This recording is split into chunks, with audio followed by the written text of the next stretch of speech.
Let's move now to Detroit's east side, where 2 people are dead in a suspected case of CO poisoning. It happened at a home on Algonquin, not far from Connor in East Warren. Our Sean Lay was there today as investigators worked to figure out what happened.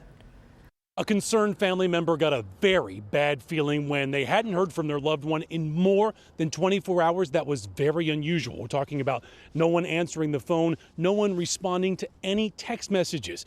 That concerned family member came here to the home on Algonquin early this morning and went inside. So they went by the home, they knocked on the door, they entered the home, and they saw 2 people that were passed out. Come to find out, it was carbon monoxide poisoning.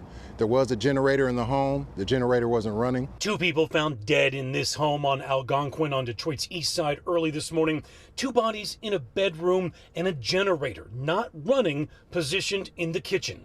We're going to assume the generator was running and ran out of gas. The generator probably was to keep that house warm, keep it heated, keep power. You can't put a generator in the home. Gas-run generators give off deadly carbon monoxide fumes that are odorless and colorless. The Consumer Product Safety Commission looked at a dozen years where 900 people died while using a portable generator in or close to a home. Detroit Fire now concerned that as it gets warmer in the afternoon, it's still cold at night and in the morning, and some may be looking for alternative ways to heat their homes if they have to. Keep that generator outside.